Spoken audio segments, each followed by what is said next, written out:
It's quite the resume, isn't it, when you take a look at what Steven Gerrard achieved as a player. Of course, never won the league with Liverpool.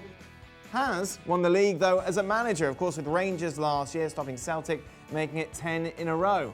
Well, on Sunday, it's Rangers against Real Madrid. Carlo Ancelotti, of course, once again in charge of the Spanish Giants. And Mark Ogden, speaking to Steven Gerrard, talked to him about the time that Carlo Ancelotti tried to sign him for AC Milan. He said once that he tried to sign you for AC Milan. Do you have any recollection of that? Liverpool never brought that to me, so they must have kept that as a secret. But I did actually see the interview that he did on that, and it was obviously very flattering and very humbling for sure.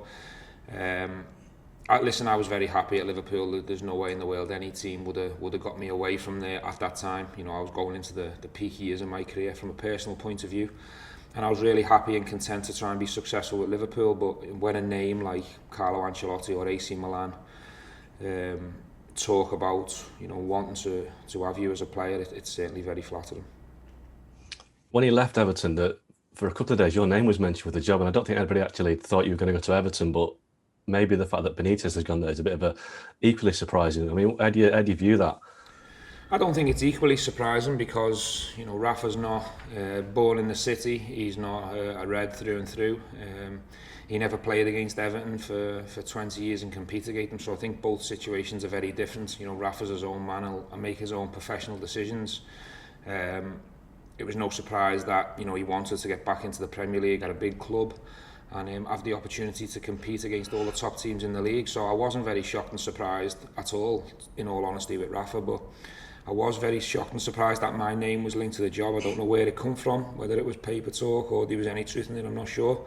But it's never a possibility as far as I'm concerned. I mean, just on that, there was quite a few big jobs came up in the summer in the Premier League. Everton, obviously, not a bit of a non-starter. Tottenham, Crystal Palace, and your name was mentioned to a lot of them, but they never really kind of got going. It suggests to me that for right now you've got a lot of unfinished business at Rangers, and there's no real temptation to go back to the Premier League. Listen, I don't think this interview was ever about me and my future or me being linked with any team, so your question surprised me first and foremost. I'm very happy here. I've said it on numerous occasions. I'm at a huge club, I'm settled, I'm happy. I'm going to continue to develop and keep trying to push this team forward. I can't control any media speculation about my own position. I don't welcome it, I don't add to it. All I do is focus on the job I've got here, and I'm very flattered and grateful for the position I'm in. I read somewhere that you said that last year's success brought you peace and satisfaction. Just, you know, whether it's for the job or your playing days, whatever. Can you kind of expand on that a bit, what you mean in terms of the peace and satisfaction it brought you?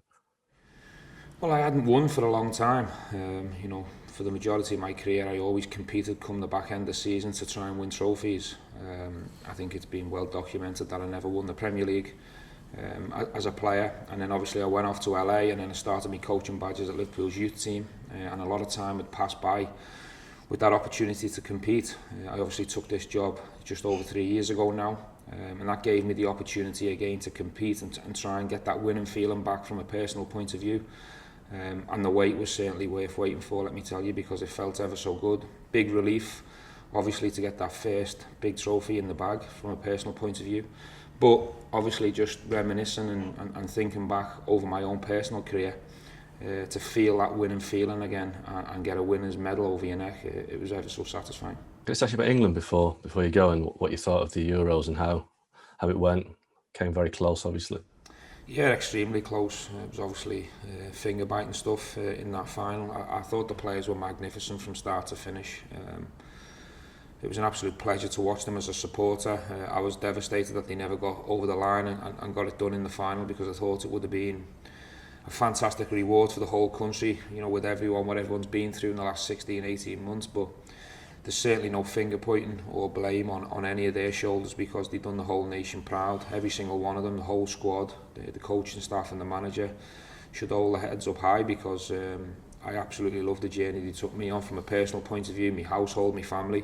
And you got a real special feeling about this group that this is only the start. So the future's bright as far as I'm concerned, because the talent, the style and the culture that they seem to have set is looking really strong. Is that a thing there to use the near misses are kind of a launch pad, because you look at the age of the team and the players, and there's people like Bellingham that's coming through, and Greenwood, and even Sterling and Rashford at mid-20s. By the time they get to Qatar, that 18 months of experience. Am I falling into the same old situation, hyping them up again, or is there a genuine reason to believe that he can be successful?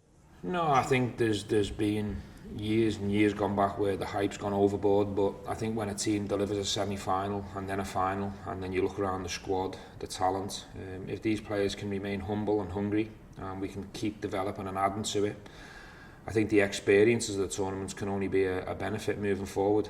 I think it's important we keep Gareth as the manager, because he knows them more than anyone.